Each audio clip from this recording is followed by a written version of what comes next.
जी, आप सभी को मेरा नमस्कार। जैसा कि सर ने बताया, मेरा नाम डॉक्टर दीपिका मेहरा है और मैं Vijayshree Ayurveda medical college and hospital में क्रिया शारीर डिपार्टमेंट में एज असिस्टेंट प्रोफेसर ज्वाइन हूँ।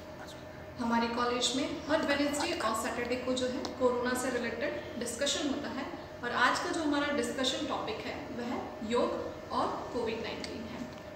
जैसा कि हम सभी जानते हैं, कोरोना की जो दूसरी लहर आई है वह सभी लोगों को बहुत ही ज़्यादा संक्रमित कर रही है, पूरे देश भर में तबाही ला चुकी है और हज़ारों लोगों की मौत जो है इसके संक्रमण से हो चुकी है। लेकिन अब भी जो है लोग इसको लेकर जागरूक नहीं हैं, बहुत ही ज़्यादा लापरवाही कर रहे हैं। जब मैं कोरोना वायरस की बात करती हूँ तो कोरोना वायरस का जो इंक्यूबेशन पीरियड रहता है वह 7 से लेकर 14 दिन का रहता है। इस दौरान जो भी कोरोना से इन्फेक्टेड पेशेंट होता है, मरीज होता है, उसे खुद को आइसोलेट करना चाहिए। समय समय पर ऑक्सीजन सैचुरेशन लेवल जो है उसे चेकआउट करते रहना चाहिए और डॉक्टर के परामर्श के अनुसार जो है दवाओं का सेवन करना चाहिए। साथ ही में हमारी जो शारीरिक शक्ति और मानसिक शक्ति को कोरोना वायरस से लड़ने के लिए नियम पूर्वक व्यायाम आदि का अभ्यास करना चाहिए। अब बात यह आती है कि इसके लक्षण कौन कौन से होते हैं। कोरोना वायरस के लक्षण जो है बेसिकली पहले ही दिन से उत्पन्न हो जाते हैं, जैसे गंध का ना आना, स्वाद का ना आना, भूख नहीं लगना, शरीर में थकावट होना, बुखार का आना, कमजोरी, यह सब जो है कोरोना के लक्षण उत्पन्न होते हैं। कोरोना के लक्षण उत्पन्न होने पर हमें करना क्या होता है, बेसिकली इन कोरोना के लक्षण के उत्पन्न होने के साथ साथ में यदि हम दवाइयों के साथ साथ में यदि हम व्यायाम का अभ्यास करते हैं तो बहुत ही जल्द जो है इस रोग से जो है हम छुटकारा पा सकते हैं। बेसिकली योग जो है कोरोना में कैसे जो है बेनिफिशियल होता है उसके बारे में यदि हम चर्चा करें तो अमेरिकन कैंसर सोसाइटी के रिसर्चरों के द्वारा यह रिसर्च की गई कि यदि दवाओं के साथ साथ हम जो है व्यायाम का भी जो नित्य अभ्यास करते हैं तो इससे जो हमारा इम्यून सिस्टम है वह बूस्ट आउट होता है, स्ट्रेस लेवल जो है वह डिक्रीज आउट होता है, डिप्रेशन जो है डिक्रीज आउट होता है और ये फिजिकली और मेंटली हमें स्ट्रॉन्ग करने का फंक्शन करता है। बात करती हूँ मैं कुछ ऐसे योगासन की जिनको करने से हमारा इम्यून सिस्टम बूस्ट आउट होता है, हमारे लंग्स को जो है स्ट्रेंथ प्रोवाइड करने का फंक्शन करता है। तो मैं सबसे पहले प्राणायाम से इसकी शुरुआत करूँगी। प्राणायाम में बेसिकली जो है हम अनुलोम विलोम करते हैं। अनुलोम विलोम में हम जो है सबसे पहले जो है राइट नोज को दबाकर लेफ्ट नोज से इनहेल करते हैं, फिर लेफ्ट नोज को दबाकर राइट से जो है एक्सेल आउट करते हैं। यह जो है हम प्रॉपर 1 मिनट तक ये प्रोसीजर करते हैं। इससे जो है प्रॉपर शुद्ध वायु जो है उसको ग्रहण करते हैं और जो इम्प्योर जो रहता है कार्बन डाइऑक्साइड उसको एक्सेल आउट करते हैं। जितने अच्छे तरीके से हम इसको करेंगे उतने अच्छे तरीके से जो है हमारे शरीर में जो है oxygen saturation level basically corona में जो कि लो डाउन मिलता है वह इंक्रीज आउट करते हैं।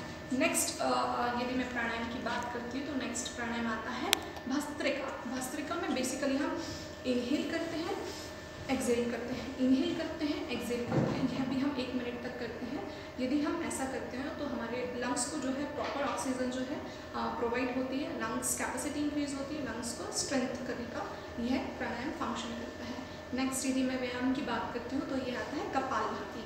कपालभाति में हम एब्डोमिनल जो मसल्स हैं उनको कंप्रेस्ड करके इनहेल करते हैं, एक्सेल करते हैं, प्रेशर के साथ लेते हैं, एक्सेल आउट करते हैं, प्रेशर के साथ लेते हैं, एक्सेल आउट करते हैं। इसमें भी बेसिकली ये डिपेंड एब्डोमिनल जो फैट जिनको रहता है कपालभाति उसमें बहुत ही अच्छा रोल प्ले करता है और इम्यून सिस्टम को बूस्ट आउट करने का फंक्शन करता है, लंग कैपेसिटी को इंक्रीज करता है। नेक्स्ट प्राणायाम की मैं बात करूँ तो शीतली प्राणायाम की बात करूँगी। शीतली में जो हम अपने टांग जो है उसको फोल्ड आउट करते हैं और जैसे पाइप रहता है बीच में हॉलो स्ट्रक्चर फॉर्म करते हैं, इसमें हम श्वास को लेते हैं और नाक के द्वारा हम छोड़ते हैं। शीतली में भी बेसिकली ये जो है हम प्योर ऑक्सीजन जो है उसका ग्रहण करते हैं और इम्प्योर जो कार्बन डाइऑक्साइड है उसको हम रिलीज आउट करते हैं।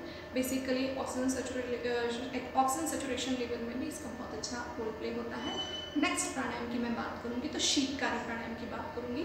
इसमें हम अपने दोनों दांतों को, अपर के जो हमारे जॉ होते हैं उनके दांतों को और लोअर जॉ के जो दांतों को बाइंड आउट करते हैं। ऐसे इस तरीके से बाइंड आउट करके इनहेल करते हैं। इनहेल करने के बाद नाक के थ्रू हम इसमें एक्सेल आउट करते हैं। यह भी जो है हमारे इम्यून सिस्टम को बूस्ट आउट करता है, लंग कैपेसिटी को इंक्रीज करता है, ऑक्सीजन सेचुरेशन लेवल को मेंटेन करने का फंक्शन करता है। नेक्स्ट मैं आऊँगी सूक्ष्म व्यायाम के ऊपर। तो सूक्ष्म व्यायाम में भी सिम्टोमेटिक जो है उनके योगासन हैं उनके ऊपर जाऊँगी। जैसे किसी को कफ एंड कोल्ड है तो कफ एंड कोल्ड में कौन से व्यायाम करने चाहिए, फीवर आती है तो कौन से आदि व्यायाम करने चाहिए, तो ये हम नेक्स्ट स्लाइड में जो है हम देखेंगे। पोस्चर जो रहता है वह इन ट्विस्ट पोजीशन रहता है। हम अपनी वर्टिब्रल कैनाल को स्पाइन को जो है ट्विस्ट करते हैं। इसमें हम नॉर्मली दंडासन में बैठते हैं। दंडासन में फिर हम एक नी को जो है फोल्ड आउट करके अपोजिट करते हैं दूसरे पैर की तरफ, और जो हैंड है राइट हैंड है उसको फोल्ड आउट करके दूसरे पैर को टच करके एक हाथ को पीछे करके हम ट्विस्ट करते हैं, पीछे की ओर देखते हैं। पीछे की ओर देखते हैं तो हम यह देखते हैं कि इसमें हम अपने नेक के ऊपर प्रेशराइज करते हैं, स्पाइन जो है हमारा स्ट्रेट आउट होता है, थाई की जो मसल्स हैं, पैर के जो मसल्स हैं वह स्ट्रेच आउट होते हैं। तो ये जो है मसल स्ट्रेंथिंग का भी फंक्शन करता है, इम्यून सिस्टम बूस्ट करने का काम करता है, प्रॉपर चेस्ट की मसल्स जो है उनको स्ट्रेंथन करने का फंक्शन करता है। यदि किसी को फ्रोजन शोल्डर आदि की प्रॉब्लम है, शोल्डर प्रॉब्लम है, उसमें भी ये बहुत ज़्यादा बेनिफिशियल होता है। फिर मैं बात करती हूँ पाद हस्तासन की।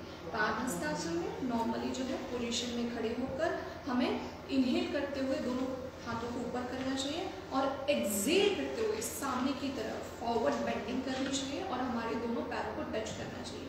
बेसिकली यदि हम इसमें देखें तो जब हम फॉरवर्ड बेंडिंग करते हैं तो हमारे हेड पोस्चर को हम नी से टच आउट करने की कोशिश करते हैं। यदि आपसे स्टार्टिंग पोस्चर्स में नहीं टच करते बनता है तो कोई बात नहीं, जैसे जैसे जो है हम अभ्यास करते हैं धीरे धीरे करके हम जो है हमारे हेड को नी से टच करने लगते हैं। पाद हस्तासन में भी हम देखते हैं बेसिकली हमारी वर्टिब्रल कैनाल के ऊपर प्रेशर जाता है, काफ रीजन के ऊपर प्रेशर जाता है। हम प्रॉपर इनहेलेशन एंड एक्सहेलेशन के साथ साथ ये करते हैं। तो जो कोरोना में बेसिकली हम लंग्स जो है इन्वॉल्व देखते हैं, तो इसमें बेसिकली हमें फाइट आउट करने के लिए बहुत ज़्यादा हेल्पफुल होता है। नेक्स्ट आसन की मैं बात करती हूँ तो नेक्स्ट आसन आता है मंडूकासन। मंडूकासन में बेसिकली हम वज्रासन की पोजीशन में बैठते हैं और जो हमारी हाथ का पोस्चर रहेगा, हाथ में हम अपने जो अंगूठा रहेगा उसको अंदर की तरफ मोड़ के फिर बाद में मुट्ठी बांधते हैं। मुट्ठी बांधने के बाद में वज्रासन की पोजीशन में बैठने के बाद में हम देखते हैं कि इन मुट्ठियों को हमें नेवल रीजन के साइड में रखना है। हमें ये गलती बिल्कुल नहीं करनी है कि हम नेवल जो रीजन है उसको कंप्रेस्ड आउट करें, बिल्कुल नहीं। हमें जो हमारी मुट्ठी है वह नेवल रीजन के साइड बाय साइड रखना है। इनहेल करने के बाद प्रॉपर एक्सहेल करते टाइम हम जो है फॉरवर्ड बेंडिंग करते हैं। थोड़ी देर जो है हमें अपने ब्रेथ को कंट्रोल रखना है, फिर धीरे से रिलीज आउट करते हुए हमें ये जो आसन है उसको छोड़ना है। तो बेसिकली यदि हम देखें तो ये एब्डोमिनल रीजन जो है उस पर प्रेशराइज करने का फंक्शन करता है। गैस्ट्रिक का जो फायर है उसको इंक्रीज करने का काम करता है। कॉन्स्टिपेशन आदि की यदि किसी को शिकायत रहती है तो उससे जो निजात पाने में जो है मदद करता है।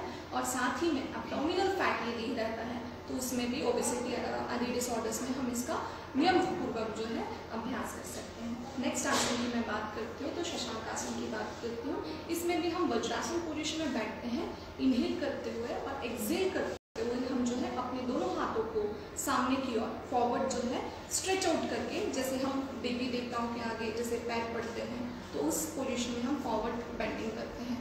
इसमें बेसिकली हम ब्रेथ को होल्ड आउट करते हैं और धीरे से ऊपर की ओर अपलिफ्ट करते हैं इनहेल करके। एक्सहेल करते टाइम हमें फॉरवर्ड बेंडिंग करते हैं, इनहेल करने के टाइम हमें अपलिफ्ट पोस्चर करना है। बेसिकली ये भी इनहेलेशन एंड एक्सहेलेशन के साथ होता है और इसमें जो हमारे वर्टिब्रल कैनाल को हम स्ट्रेट करते हैं और वज्रासन में बैठते हैं तो ये भी डाइजेस्टिव सिस्टम के ऊपर बहुत अच्छा रोल प्ले करता है, इम्यून सिस्टम के ऊपर बहुत अच्छे से रोल प्ले करता है, हमारी मसल्स को स्ट्रेंथन करने का फंक्शन करता है।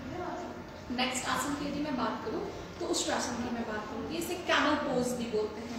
बेसिकली हम जो हमारे नी के थ्रू हम जो है पैर को फोल्ड करते हुए बैठते हैं और धीरे से पीछे की ओर जो है स्ट्रेच आउट करते हैं। स्ट्रेच आउट करने के बाद में हम अपने एक हाथ को पीछे जो है टो को टच करते हैं, फिर दूसरे हाथ से टो को टच करते हैं। इस तरीके से हम जो है स्ट्रेच करके आसमान की तरफ देखते हैं। इसमें हम देखते हैं बेसिकली हमें स्पाइनल कॉर्ड के ऊपर जो है प्रेशर जो है वह क्रिएट होता है।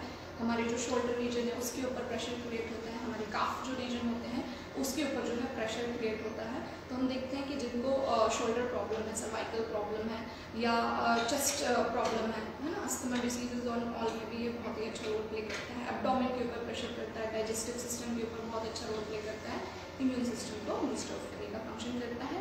और इस पोस्चर को करने के बाद में धीरे से हम जो हाथों के थ्रू जो पैरापोटो को पकड़े हुए थे, एक हाथ को रिलीज आउट करते हैं, फिर दूसरे हाथ को रिलीज आउट करके सामने बैठने वाले पोजीशन में आते हैं और नॉर्मल पोस्चर मेंटेन करते हैं। नेक्स्ट आसन की मैं बात करती हूँ तो नेक्स्ट आसन आता है गौमुख आसन।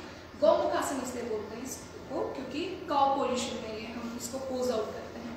बेसिकली इसमें हम क्या करते हैं, हमारी एक लेग को फोल्ड आउट करके दूसरी तरफ अपोजिट डायरेक्शन के हिप पोर्शन से सटाते हैं और दूसरे लेग को उसके ऊपर रखकर फिर फोल्ड आउट करते हैं। और जो पैर ऊपर की तरफ हम फोल्ड आउट करते हैं, हमारा जो राइट हैंड है वह भी अपलिफ्ट ऊपर की तरफ होगा, और जो पैर नीचे की तरफ होता है उस हाथ को हमें नीचे की तरफ मोड़कर बैक जो है लॉकिंग सिस्टम करना होता है। बेसिकली जो ये इसका जो फंक्शन होता है, ये ध्यान को जो हमारे इंटेलिजेंस पावर है उसको इंक्रीज आउट करने का फंक्शन करता है, चेहरे पे ग्लो आउट करता है, मतलब चेहरे को निखारने का फंक्शन करता है, कॉन्सेंट्रेशन पावर है वह इंक्रीज आउट करता है, हमारे हैंड्स आर्म्स की जो मसल्स हैं उनको स्ट्रेंथन करने का फंक्शन करता है। बात करती हूँ मैं उत्तान पादासन की। उत्तान पादासन में हम लोग बैकवर्ड लाई डाउन करने के बाद में धीरे से अपने पैरों को विदाउट सपोर्ट जो है अपलिफ्ट डायरेक्शन में हम ऊपर की ओर लिफ्ट करते हैं।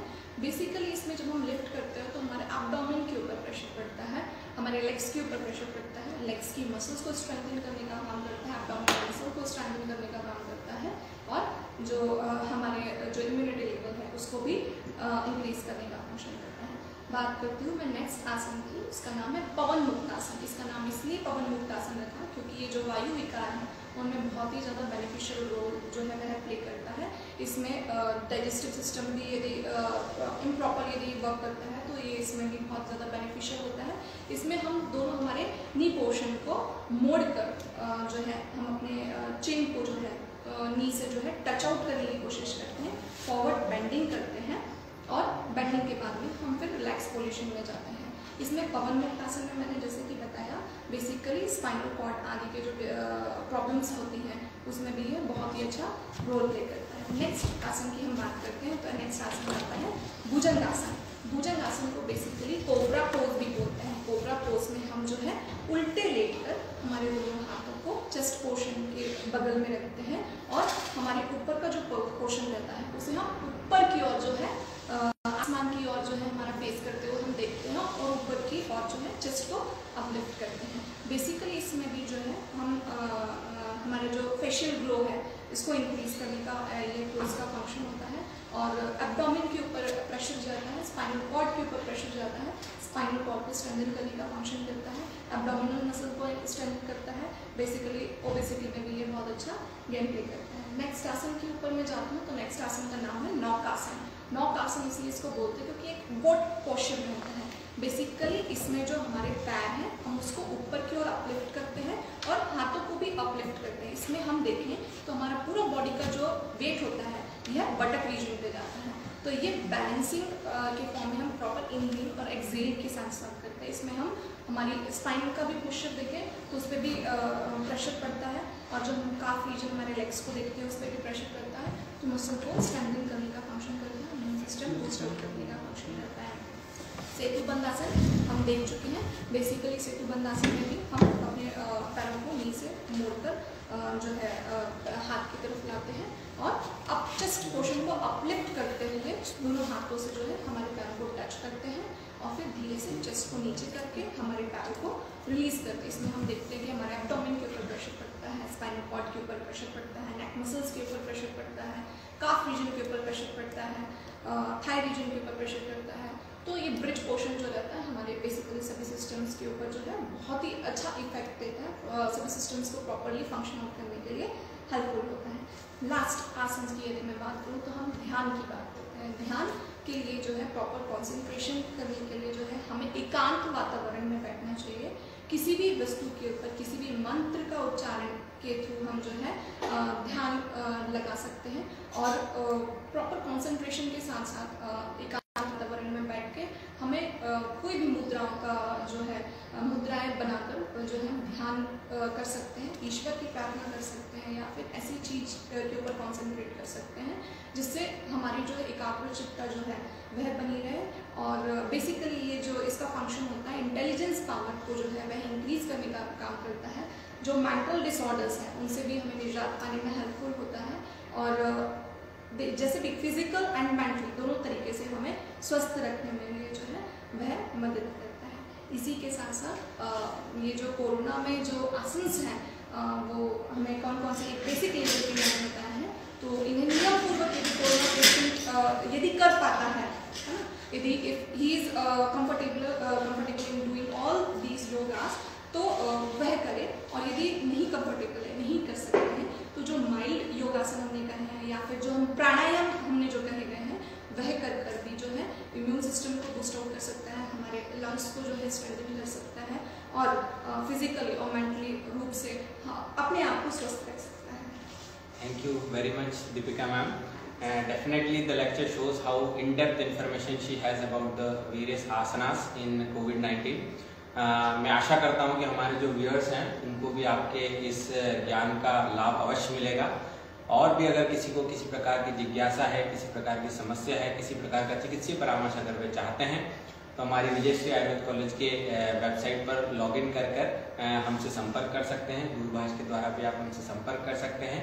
अगर किसी प्रकार की आपको कोई समस्या है तो विजयश्री आयुर्वेद कॉलेज जो है आपके स्वास्थ्य के लिए हमेशा उपलब्ध है। मैं मैडम आपका भी बहुत बहुत धन्यवाद देना चाहता हूँ, जो इतनी सरल भाषा में आपने इतने डिफिकल्ट और डॉन्टिंग टॉपिक को आपने सब लोगों के बीच में रखा। निश्चित ही ये जो इन्फॉर्मेशन है लोगों के इस कठिन समय में काम आएगी। आपको बहुत बहुत धन्यवाद। And at last, I would like to thank our director sir, our chairman sir, Shri Rajesh स्थापक सर, जिन्होंने मुझे ये अपॉर्चुनिटी दी कि मैं आप सभी के समक्ष आकर अपने आप मेरे जो विचार हैं उनको प्रदर्शित कर सकूं। I am so thankful to my director sir and also my college. Thank you so much.